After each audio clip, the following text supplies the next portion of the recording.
सत श्री अकाल जी। वाहिगुरू जी का खालसा वाहिगुरू जी की फतेह। अज आपां जिहड़ी गल करनी आ वो बेहद जरूरी आ।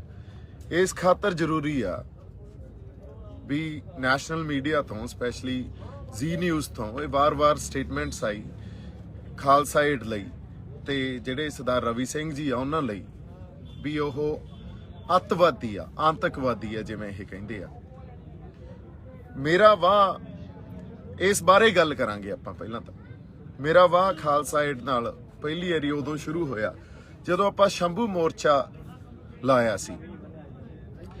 पहिलां शंभू मोर्चे च पहले दिन जिद्दां कॉल दित्ती सी 25 के 26 तरीक नूं सितंबर सी उदों है ना, उदां ही खालसा एड ने आके उत्थे लंगर लाया ते जिस तरह उन्होंने सेवा की जदों लंगर लाई दा ते लंगर च खाना पीना मैडिकल फैसिलिटीज़ ये सारियां चीज़ां जिस तरह उन्होंने सेवा की, फिर अगले अक्टूबर के 4 नूं आपां फिर कॉल दित्ती उत्थे, उदों भी खालसा एड ने लंगर लाया ते पक्का मोर्चा गढ़ता आपां। उस तो बाद हुण मोर्चे दा जिहड़ा अनाउंसमेंट आ मोर्चा लाउण दा ऐलान आ वो तो मैं करता, पर और सारिਆਂ ਨੂੰ देखदा भी यही हुंदा भी दीप सिद्धू ने मोर्चा ला लिया शंभू, पर जिहड़ी पिछे टीम काम करती आ या जिवें खालसा एड ने जो रोल निभाया उत्थे उन्हां दा देण ही नहीं दिता जा सकता। मेरा तो वाह पिया, वो सियाणे कहिंदे हुंदे आ या तां वाह पई जानी है या राह पई जानी है।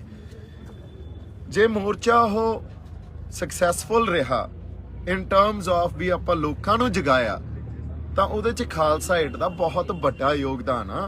उहदे च अमरदीप बाई दा ते अपने सरदार रवि सिंह दा, इन्हां दोनों बंदियां दा बहुत वड्डा योगदान है। इन्हां दी टीम दा बहुत वड्डा योगदान है। जो इन्हां दी टीम जिवें काम करदी है ये भाई कन्हैया जी दे वारसा उन्हां तो जिहड़ी थापड़ा श्री गुरु गोबिंद सिंह जी तो मिलिया होया, या ये कह लो भी जिहड़ा अपना गुरु नानक साहब दा फलसफा सिख फलसफा उहनूं अगे जे इंटरनैशनल लैवल ते जदों किसी ने वधाया तो खालसा एड आ। हुण खालसा एड नूं जे तुसीं आतंकवादी कह के या उन्हां दे जिहड़े मुखी आ या उन्हां दे जिहड़े लीडर आ या उन्हां दे ओह शख्सियतां जिहड़ियां फेस आ खालसा एड दियां उन्हां नूं तुसीं आतंकवादी कहोगे तुहानूं शर्म आउणी चाहीदी आ। मैं एक इंग्लिश च भी इस करके लाइव करूंगा, शर्म इस खातर आउणी चाहीदी आ जदों किते सोका पैंदा जिन्हों ड्राउट कहने आपां उत्थे खालसा एड जांदी आ, जदों किते हड़ आउंदे आ उत्थे खालसा एड जांदी आ, जे गुजरात च दंगे हुंदे आ तां उत्थे खालसा एड जांदी आ, जदों किते संघर्षी धिरां कोई आपदे हक्कां खातर लड़दियां इररिस्पैक्टिव ऑफ ये देखदे नहीं, जदों संघर्षी धिरां आपदे हक्कां खातर लड़दियां उदों खालसा एड जाके खड़े हो जांदी आ। खालसा एड ने ये नहीं देखना भी साडा दोस्त आ कि दुश्मन आ, इन्हां लई तां ओह जिहड़े थोड़ियां पमाने आ दोस्ती ते दुश्मनां दे, तां इत्थे काम ही नहीं करते। ये तां अकाल पुरख दी फौज आ, ये तां उस गुरु महाराज दे फलसफे ते चलण वाली फौज आ, जिहड़ी फौज जिथे जबर ते जुल्म हुंदा किसे भी सूरत च हुंदा उत्थे जाके खड़ी हो जांदी है ते सेवा करदी आ। हुण मैं सरदार रवि सिंह जी नूं एक गल कहनी चाहना भी रवि बाई जी जदों तक तुसीं लंगर लाओगे गुजरात जाके, जदों तक तुसीं लंगर लाओगे जिथे किते हड़ आ जांदे आ, जिथे किते सोका पै जांदा, जिथे किते कोई होर अर्थक्वेक आ जांदा है ना, उत्थे जाके जे तुसीं लंगर लाओगे तां तुहानूं अवार्ड भी दिते जाणगे ते तुहानूं प्राइम टाइम ते बिठा के गल्लां भी कीतियां जाणगीਆਂ तुहाडे नाल ते तुहानूं सराहिਆ जाऊगा। पर जदों तुसीं लंगर या सेवा उत्थे निभाओगे जिथे कोई संघर्षी धिर आपदे हक लैण लई लड़ रही आ ते उत्थे तुहानूं इहो ਜਿਹੇ खिताब ही दिंदे आ। फिर ये परिभाषित करते आ इस संघर्षी धिर नाल जदों जदों असीं आपदे हक्कां दी लड़ाई लड़ांगे ते हक्कां दी लड़ाई तां हमेशा ही सिखां ने लड़ी आ, और हक्कां दी लड़ाई जदों असीं लड़ांगे उस वेले उस हक दी लड़ाई च जे तुसीं जाके आपदी शमूलीयत पाओगे तां तुहानूं फिर परिभाषित ये करनगे, तुहानूं सरकारां परिभाषित करन लग जांदियां ते इन्हां दा जिहड़ा media so called media channels आ उस प्रोपेगेंडा नूं एडवांस करदे आ। ये त्रासदी आ ਇਹ ਦੇਖ ਲਓ, ਸਾਨੂੰ ਇਹਨਾਂ ਦੀ ਪਰਿਭਾਸ਼ਾ ਦੀ ਜਾਂ ਇਹਨਾਂ ਨੇ ਜੋ ਸਾਨੂੰ ਪਰਿਭਾਸ਼ਿਤ ਕੀਤਾ ਜਾਂ ਸਾਨੂੰ ਇਹ ਦੱਸਣਗੇ ਵੀ ਤੁਸੀਂ ਸੇਵਾ ਕਿਵੇਂ ਕਰਨੀ ਆ ਜਾਂ ਕਿਸ ਮਨੁੱਖਤਾ ਲਈ ਸੇਵਾ ਕਰਨੀ ਆ ਜਾਂ ਕਿਸ ਵਰਗ ਲਈ ਸੇਵਾ ਕਰਨੀ ਆ, ਕਿਸੇ ਵਰਗ ਦਾ ਸਾਥ ਦੇਣਾ ਜਾਂ ਨਹੀਂ ਦੇਣਾ, ਇਹ ਸਾਨੂੰ ਦੱਸਣਗੇ। ਇਹਨਾਂ ਨੂੰ ਇੱਕ ਗੱਲ ਆਪਾਂ ਦੱਸ ਦਈਏ ਵੀ ਅਸੀਂ ਉਸ ਅਕਾਲ ਪੁਰਖ ਵਾਹਿਗੁਰੂ ਦੇ ਅਧੀਨ ਆ, ਔਰ ਇਹ ਹਮੇਸ਼ਾ ਮੈਂ ਗੱਲ ਕਹਿਣਾ, ਸਾਡੀ ਜਿਹੜੀ ਸੋਵਰਨਿਟੀ ਆ ਉੱਥੇ ਸਾਨੂੰ ਦੱਸਣਾ ਨਹੀਂ ਪੈਂਦਾ। ਅਸੀਂ ਕਿਸੇ ਦੀ ਅਧੀਨਗੀ ਨਹੀਂ ਬੰਨੀ ਅੱਜ ਤੱਕ, ਤੇ ਉੱਥੇ ਸਾਨੂੰ ਦੱਸਣਾ ਨਹੀਂ ਪੈਂਦਾ ਵੀ ਤੁਸੀਂ ਫਲਾਨੀ ਜਗ੍ਹਾ ਜਾ ਕੇ ਖੜ ਜਾਓ ਉਹਨਾਂ ਨਾਲ ਤੇ ਉਹਨਾਂ ਦੀ ਸੇਵਾ ਕਰੋ। ਨਹੀਂ, ਸਾਨੂੰ ਗਾਈਡੈਂਸ ਵੀ ਉਸ ਅਕਾਲ ਪੁਰਖ ਵਾਹਿਗੁਰੂ ਤੋਂ ਮਿਲਦੀ ਆ। ਸੋ ਜੇ ਅੱਜ ਖਾਲਸਾ ਏਡ ਨੂੰ ਤੁਸੀਂ ਤੇ ਸਰਦਾਰ ਰਵੀ ਸਿੰਘ ਨੂੰ ਆਤੰਕਵਾਦੀ ਕਹਿ ਰਹੇ ਹੋ ਤਾਂ ਅਸੀਂ ਵੀ ਆਤੰਕਵਾਦੀ ਆ। ਅਸੀਂ ਉਹੀ ਆ, ਉਹੀ ਸਾਡੀ ਕੌਮ ਆ, ਉਹੀ ਸਾਡੇ ਚ ਚਿਣਗਾ, ਉਹੀ ਸਾਡੇ ਚ ਗੁੜਤੀਆਂ। ਸਾਡਾ ਜਿਹੜਾ ਪਿਤਾ, ਸਾਡਾ ਪਿਓ ਆ, ਸਾਡਾ ਜਿਹੜਾ ਤੁਸੀਂ ਕਹਿ ਲਓ ਜਿਹੜਾ ਖੂਨ ਆ ਸਾਡੇ ਅੰਦਰੋਂ ਸ਼੍ਰੀ ਗੁਰੂ ਗੋਬਿੰਦ ਸਿੰਘ ਜੀ ਦਾ।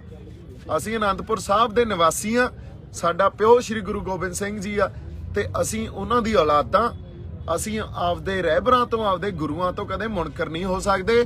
ਸਾਡੇ ਰਹਿਬਰਾਂ ਨੇ, ਸਾਡੇ ਜਿਹੜੇ ਗੁਰੂਆਂ ਨੇ ਸਾਨੂੰ ਜੋ ਫਲਸਫੇ ਦਿੱਤੇ, ਅਸੀਂ ਉਹ ਤੋਂ ਮੁਨਕਰ ਨਹੀਂ ਹੋ ਸਕਦੇ। ਤੁਸੀਂ ਸਾਨੂੰ ਪਰਿਭਾਸ਼ਿਤ ਕਰੋਗੇ, ਤੁਸੀਂ ਹੁੰਨੇ ਕੌਣ ਹੋ ਸਾਨੂੰ ਪਰਿਭਾਸ਼ਿਤ ਕਰਨ ਵਾਲੇ? ਸੋ ਖਾਲਸਾ ਏਡ ਜੋ ਕੰਮ ਕਰ ਰਹੀ ਆ, ਜਦੋਂ ਜਿੱਥੇ ਮਨੁੱਖਤਾ ਤੇ ਜਾਂ ਤਾਂ ਕਿਤੇ ਨੇਚਰ ਦੇ ਥਰੂ ਜਾਂ ਕਿਸੇ ਸਰਕਾਰਾਂ ਦੇ ਥਰੂ ਜਦੋਂ ਮਨੁੱਖਤਾ ਤੇ ਕੋਈ ਔਕੜ ਦੀ ਘੜੀ ਆਈ ਆ, ਖਾਲਸਾ ਏਡ ਨੇ ਜਾ ਕੇ ਉੱਥੇ ਸੇਵਾ ਕੀਤੀ ਆ, ਖਾਲਸਾ ਏਡ ਨੇ ਜਾ ਕੇ ਉੱਥੇ ਆਪਦਾ ਯੋਗਦਾਨ ਪਾਇਆ। ਸੋ ਬਾਕਮਾਲ ਆ, ਸਾਨੂੰ ਮਾਣ ਆ ਵੀ ਸਾਡੀ ਇੱਕ ਸੰਸਥਾ ਜਿਹਦਾ ਨਾਂ ਖਾਲਸਾ ਏਡ ਆ ਤੇ ਜਿਹੜੀ ਦੁਨੀਆ ਭਰ 'ਚ ਸਾਡਾ ਫਲਸਫੇ, ਸਾਡੀ ਜਿਹੜੇ ਸੋਚ ਆ ਤੇ ਸਰਬੱਤ ਦੇ ਭਲੇ ਦੀ ਸੋਚ ਨੂੰ ਹਮੇਸ਼ਾ ਉਹਨਾਂ ਨੇ ਮੁੱਖ ਰੱਖਿਆ ਤੇ ਉੱਤੇ ਚੱਕ ਕੇ ਰੱਖਿਆ। ਤੇ ਇਹੋ ਜਿਹਾ ਕਿਰਦਾਰ, ਇਹੋ ਜਿਹੀ ਜਿਹੜੀ ਤਰਜ਼ੇ ਜ਼ਿੰਦਗੀ ਹੁੰਦੀ ਆ ਖਾਲਸਿਆਂ ਦੀ, ਜਾਂ ਜਿਹੜੀ ਖਾਲਸਾ ਕੌਮ ਦੀ ਤਰਜ਼ੇ ਜ਼ਿੰਦਗੀ ਆ, ਉਹਨੂੰ ਜਿਵੇਂ ਬਿਆਨ ਕੀਤਾ ਉਹ ਬਾਕਮਾਲ ਆ। We are proud of you, we are proud of Khalsa aid and we are proud of Sardar Ravi Singh. ਇਹਨਾਂ ਦੀਆਂ ਪਰਿਭਾਸ਼ਾ ਤੋਂ ਜੇ ਅਸੀਂ ਪਰਿਭਾਸ਼ਿਤ ਹੋਣ ਲੱਗ ਗਏ, ਇਹਨਾਂ ਨੂੰ ਤਾਂ ਆਪਦੇ ਆਪ ਨੂੰ ਪਰਿਭਾਸ਼ਿਤ ਕਰਨਾ ਨਹੀਂ ਆਉਂਦਾ। ਇਹਨਾਂ ਦੀ ਤਾਂ ਬੇਈਮਾਨੀ ਆ, ਇਹਨਾਂ ਦੇ ਦਿਲ ਜਿਹੜੇ ਆ ਉਹ ਬੇਈਮਾਨ ਆ। ਇਹਨਾਂ ਦੀਆਂ ਰੂਹਾਂ ਤੇ ਜਿਹੜੇ ਨਿਰਦਈ ਤੇ ਜ਼ਾਲਿਮ ਲੋਕ ਆ, ਇਹਨਾਂ ਨੂੰ ਸਾਨੂੰ ਲੱਗਦਾ ਇਹਨਾਂ ਦੇ ਅੰਦਰ ਰੂਹਾਂ ਵਸਦੀਆਂ ਨਹੀਂ। ਜੇ ਕਿਤੇ ਉਹ ਰੂਹਾਂ ਵਸਦੀਆਂ ਹੁੰਦੀਆਂ ਜਿਹਦੇ 'ਚ ਹਿਊਮੈਨਿਟੀ ਤੇ ਮਨੁੱਖਤਾ ਜਾਂ ਸਰਬੱਤ ਦੇ ਭਲੇ ਦੀ ਝਲਕ ਹੁੰਦੀ ਤਾਂ ਫਿਰ ਅੱਜ ਇਹ ਆਲਮ ਨਹੀਂ ਹੋਣਾ ਸੀ। ਅਸੀਂ ਇੱਥੇ ਧਰਨਿਆਂ 'ਚ, ਮੋਰਚਿਆਂ 'ਚ ਬੈਠੇ ਆ। ਜਿਸ ਤਰ੍ਹਾਂ ਇੱਥੇ ਸਾਡੇ ਬਜ਼ੁਰਗ ਸਫ਼ਰ ਕਰ ਰਹੇ ਆ, ਦੇਖੋ ਤੁਸੀਂ ਤਰਾਸਦੀ। ਇੱਕ ਪਾਸੇ ਕਿਸਾਨ ਉਹ ਆ, ਬਜ਼ੁਰਗ ਉਹ ਆ ਜਿਹੜਾ ਆਪਦੇ ਹੱਕ ਮੰਗ ਰਿਹਾ, ਤੇ ਦੂਜੇ ਪਾਸੇ ਜਿਹੜੀ ਫੌਜ ਬੈਠੀ ਆ ਉਹ ਇਹਨਾਂ ਬਜ਼ੁਰਗਾਂ ਦੇ ਹੀ ਬੇਟੇ ਆ। ਸੋ ਆਪਸ 'ਚ ਹੀ ਲੜਾਤਾ। ਤੁਹਾਨੂੰ ਲੱਗਦਾ ਇਹਨਾਂ ਦੀਆਂ ਪਿਓਰ ਸੋਲਸ ਆ? ਨੋ। ਸੋ ਅਸੀਂ ਸਾਰੇ ਸਰਦਾਰ ਰਵੀ ਸਿੰਘ ਜੀ ਦੇ ਨਾਲ ਆ, ਅਸੀਂ ਖਾਲਸਾ ਏਡ ਦੇ ਨਾਲ ਆ, ਅਸੀਂ ਹਰ ਉਸ ਸ਼ਖਸ ਦੇ ਨਾਲ ਆ ਜਦੋਂ ਕਿਤੇ ਜ਼ਬਰ ਤੇ ਜ਼ੁਲਮ ਹੁੰਦਾ, ਜੋ ਸ਼ਖਸ, ਜੋ ਰੂਹ ਉੱਥੇ ਜਾ ਕੇ ਮਨੁੱਖਤਾ ਦਾ ਸਾਥ ਦਿੰਦੀ ਆ। ਸੋ ਅਸੀਂ ਮਨੁੱਖਤਾ ਦੇ, ਹਿਊਮੈਨਿਟੀ ਦੇ ਤੇ ਅਕਾਲ ਪੁਰਖ ਦੇ ਪੁਜਾਰੀ ਆ। ਅਸੀਂ ਉਸ ਅਕਾਲ ਪੁਰਖ ਵਾਹਿਗੁਰੂ ਦੇ ਅਧੀਨ ਆ, ਸਾਨੂੰ ਹੋਰ ਕਿਸੇ ਦੀ ਅਧੀਨਗੀ ਮਨਜ਼ੂਰ ਨਹੀਂ ਆ। ਸਾਡੇ ਰਹਿਬਰਾਂ ਨੇ, ਸਾਡੇ ਗੁਰੂਆਂ ਨੇ ਸਾਨੂੰ ਬਣਾਇਆ ਹੀ ਇਸ ਤਰ੍ਹਾਂ, ਸਾਡੀ ਬਣਤਰ ਹੀ ਇਹ ਆ। ਤੇ ਤੁਸੀਂ ਸਾਨੂੰ ਪ੍ਰਭਾਸ਼ਿਤ ਨਹੀਂ ਕਰ ਸਕਦੇ, ਤੁਹਾਡੇ 'ਚ ਇੰਨਾ ਦਮ ਹੀ ਹੈ ਨਹੀਂ ਵੀ ਤੁਸੀਂ ਸਾਨੂੰ ਪ੍ਰਭਾਸ਼ਿਤ ਕਰ ਸਕੋ।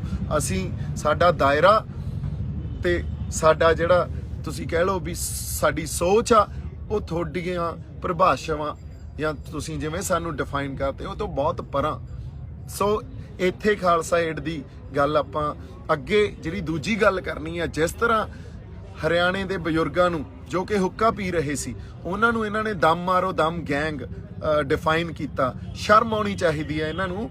ਹਰਿਆਣੇ ਦਾ ਇੱਕ ਵੇ ਆਫ ਲਾਈਫ ਆ। ਦੋ ਅਸੀਂ ਜੇ ਪੰਜਾਬ ਦੀ ਗੱਲ ਕਰੀਏ ਤਾਂ ਉੱਥੇ ਟਬੈਕੂ ਆ ਜਿਹੜਾ, ਅਸੀਂ ਉਹਨੂੰ ਚੰਗਾ ਨਹੀਂ ਸਮਝਦੇ, ਪਰ ਫਿਰ ਵੀ ਜੇ ਹੁੱਕਾ ਉਹ ਪੀਂਦੇ ਆ, ਉਹਨਾਂ ਦਾ ਉਹ ਵੇ ਆਫ ਲਾਈਫ ਆ।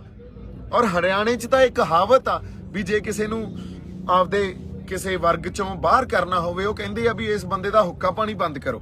ਸੋ ਅਗਲਿਆਂ ਦਾ ਵੇ ਆਫ ਲਾਈਫ ਆ। ਔਰ ਅਕਾਲ ਪੁਰਖ ਵਾਹਿਗੁਰੂ ਨੇ ਜਿਸ ਤਰ੍ਹਾਂ, ਜੇ ਅਸੀਂ ਕਹਿੰਦੇ ਆ ਅਕਾਲ ਦੀ ਸਿਆਸਤ ਹੋਣੀ ਚਾਹੀਦੀ ਆ, ਅਕਾਲ ਦਾ ਧਰਮ ਹੋਣਾ ਚਾਹੀਦਾ, ਤੇ ਅਸੀਂ ਦੂਜਿਆਂ ਨੂੰ ਇਹ ਥੋੜੀ ਕਹਾਂਗੇ ਵੀ ਤੁਸੀਂ ਆਪਦੀ ਜ਼ਿੰਦਗੀ ਦੀ ਜਿਹੜੀ ਤਰਜ਼ੇ ਜ਼ਿੰਦਗੀ ਆ ਉਹਨਾਂ ਨੂੰ ਹੀ ਬਦਲ ਦਿਓ। ਨਹੀਂ, ਉਹਨਾਂ ਦੀ ਤਰਜ਼ੇ ਜ਼ਿੰਦਗੀ ਬਦਲੀ ਨਹੀਂ ਜਾਂਦੀ ਹੁੰਦੀ। ਸੋ ਇਸੇ ਕਰਕੇ ਜਿਹੜੀ ਇਹ ਪ੍ਰੋਬਲਮ ਹੋ ਰਹੀ ਆ, ਇਸ ਦੇਸ਼ ਨੂੰ ਇੱਕੋ ਮੰਡੀ, ਇੱਕੋ ਢੰਗ, ਇੱਕੋ ਵਪਾਰ, ਇੱਕ ਤਰ੍ਹਾਂ ਦਾ ਜਿਹੜਾ ਇੱਥੇ ਫਲਸਫਾ, ਇੱਕ ਤਰ੍ਹਾਂ ਦੀ ਕੌਮ ਸਿਰਜਣ ਦੀ, ਇਹ ਬਹੁਤ ਗਲਤ ਆ। ਇਹ ਉਸ ਅਕਾਲ ਪੁਰਖ ਵਾਹਿਗੁਰੂ ਦੇ ਜਾਂ ਉਸ ਨੇਚਰ ਦੇ ਅਸੂਲ ਦੇ ਹੀ ਗਲਤ ਆ, ਅਗੇਂਸਟ ਆ, ਜਿਹੜਾ ਵੰਨ-ਸੁਵੰਨਤਾ ਨੂੰ ਸੰਭਾਲ ਕੇ ਰੱਖਦਾ, ਜਿਹੜਾ ਕਲਚਰਲ ਡਾਇਵਰਸਿਟੀ ਨੂੰ, ਰਿਲੀਜੀਅਸ ਡਾਇਵਰਸਿਟੀ ਨੂੰ, ਬਾਇਓ ਡਾਇਵਰਸਿਟੀ ਨੂੰ ਸੰਭਾਲ ਕੇ ਰੱਖਣ ਦਾ ਜਜ਼ਬਾ ਉਸ ਅਕਾਲ ਪੁਰਖ ਵਾਹਿਗੁਰੂ ਨੇ ਜਿਵੇਂ ਇਹ ਸਾਰੇ ਸਿਰਜੇ ਆ, ਜਿਵੇਂ ਕੌਮਾਂ ਸਿਰਜੀਆਂ, ਜਿਸ ਤਰ੍ਹਾਂ ਲੋਕ ਸਿਰਜੇ ਆ, ਜਿਸ ਤਰ੍ਹਾਂ ਧਰਤੀਆਂ ਸਿਰਜੀਆਂ, ਉਸ ਅਕਾਲ ਪੁਰਖ ਵਾਹਿਗੁਰੂ ਦੀ ਰਜ਼ਾ 'ਚ ਸਿਰਜੀਆਂ ਗਈਆਂ। ਤੁਸੀਂ ਕੌਣ ਹੁੰਨੇ ਹੋ ਚੇਂਜ ਕਰਨ ਵਾਲੇ? ਸੋ ਤੁਸੀਂ ਕੌਣ ਹੁੰਨੇ ਹੋ ਦਮ ਮਾਰੋ ਦਮ ਉਹਨਾਂ ਨੂੰ ਇਹ ਕਹਿ ਕੇ ਡਿਫਾਈਨ ਕਰਨ ਵਾਲੇ? ਤੁਸੀਂ ਜੇ ਇੱਕ ਗੱਲ ਤੁਹਾਨੂੰ ਦੱਸ ਦਈਏ, ਜੇ ਪੰਜਾਬ ਅਣਖੀ ਆ ਨਾ ਤਾਂ ਹਰਿਆਣੇ ਦੇ ਜਾਟ ਵੀ ਅਣਖੀ ਆ। ਸਾਡੇ 'ਚ ਇਹ ਕਾਮਨ ਕਨੈਕਸ਼ਨ ਆ। ਤੁਹਾਨੂੰ ਲੱਗਦਾ ਅਸੀਂ ਉਹਨਾਂ ਨੂੰ ਇਕੱਲੇ ਛੱਡ ਦਾਂਗੇ? ਅਸੀਂ ਕਿਸੇ ਨੂੰ ਇਕੱਲੇ ਨਹੀਂ ਛੱਡਦੇ, ਕਿਸੇ ਧਿਰ ਨੂੰ ਇਕੱਲੇ ਨਹੀਂ ਛੱਡਦੇ। ਜਿੱਥੇ ਕਿਤੇ ਧੱਕਾ ਹੁੰਦਾ ਅਸੀਂ ਉਹਦੇ ਵਿਰੁੱਧ ਖੜੇ ਹੋ ਜਾਂਦੇ ਆ। ਸਾਡੇ ਗੁਰੂ ਨਾਨਕ ਸਾਹਿਬ ਨੇ ਇਹੀ ਗੱਲ ਸਾਨੂੰ ਸਿਖਾਈ ਆ। ਗੁਰੂ ਤੇਗ ਬਹਾਦਰ ਸਾਹਿਬ ਦੀ ਸ਼ਹਾਦਤ ਤੁਸੀਂ ਦੇਖੋ, ਅਸੀਂ ਜਨੇਊ ਦੇ ਕਨਸੈਪਟ ਦੇ ਜਿਸ ਤਰ੍ਹਾਂ ਦੀ ਉਹਦੀ ਇੰਟਰਪ੍ਰੀਟੇਸ਼ਨ ਸੀ, ਉਹਦੇ ਹਮੇਸ਼ਾ ਹੀ ਉਹਦੇ ਅਸੀਂ ਤਾਬੇ 'ਚ ਨਹੀਂ ਸੀ, ਉਹਦੇ ਉਸ ਇੰਟਰਪ੍ਰੀਟੇਸ਼ਨ ਨਾਲ ਕਦੇ ਸਹਿਮਤੀ ਨਹੀਂ ਆਪਦੀ ਦਿੱਤੀ। ਪਰ ਹਾਂਜੀ, ਪਰ ਉਸੇ ਜਨੇਊ ਦੀ ਰਾਖੀ ਲਈ ਗੁਰੂ ਤੇਗ ਬਹਾਦਰ ਸਾਹਿਬ ਆਪਦੀ ਸ਼ਹਾਦਤ ਦੇ ਕੇ ਆਉਂਦੇ ਆ। ਇੱਕ ਪਾਸੇ ਗੁਰੂ ਨਾਨਕ ਸਾਹਿਬ ਇਹ ਕਹਿ ਰਹੇ ਆ ਵੀ ਜਨੇਊ ਕਿਹੋ ਜਿਹਾ ਪਾਇਆ ਜਾਣਾ ਚਾਹੀਦਾ। ਜਨੇਊ ਉਹ ਪਾਓ ਜੋ ਜੱਤ ਤੇ ਸੱਚ ਦਾ ਹੋਵੇ, ਜੋ ਜ਼ਿੰਦਗੀ ਭਰ ਨਾ ਲੱਥੇ। ਜਨੇਊ ਦੀ ਜੋ ਪਰਿਭਾਸ਼ਾ ਦਿੱਤੀ ਗੁਰੂ ਨਾਨਕ ਸਾਹਿਬ ਨੇ, ਤੇ ਜੋ ਜਨੇਊ ਪ੍ਰਚਲਿਤ ਧਾਰਾਵਾਂ ਦੇ ਅਕੋਰਡਿੰਗਲੀ ਪਵਾਉਂਦੇ ਸੀ, ਉਹਨੂੰ ਪਹਿਨਣ ਤੋਂ ਮਨਾ ਕਰਤਾ। ਦੂਜੇ ਪਾਸੇ ਗੁਰੂ ਤੇਗ ਬਹਾਦਰ ਸਾਹਿਬ ਜਾ ਕੇ ਉਸੇ ਜਨੇਊ ਦੀ ਰੱਖਿਆ ਲਈ ਆਪਦਾ ਸੀਸ ਭੇਂਟ ਕਰ ਦਿੰਦੇ ਆ। ਸੋ ਤੁਸੀਂ ਤਾਂ ਸਮਝ ਹੀ ਨਹੀਂ ਪਾਓਗੇ। ਇਹ ਸਾਰਾ ਜਿਹੜਾ ਇਹ ਸਫ਼ਰ ਆ ਨਾ, ਸਾਡੀ ਤਰਜ਼ੇ ਜ਼ਿੰਦਗੀ ਆ, ਜਾਂ ਜੋ ਸਾਡੇ ਰਹਿਬਰਾਂ ਨੇ, ਗੁਰੂਆਂ ਨੇ ਸਿਖਾਇਆ, ਉਸ ਗੱਲ ਨੂੰ ਤੁਸੀਂ ਸਮਝ ਹੀ ਨਹੀਂ ਸਕਦੇ। ਇਸ ਕਰਕੇ ਤੁਸੀਂ ਸਾਨੂੰ ਪ੍ਰਭਾਸ਼ਿਤ ਕਰੋਗੇ।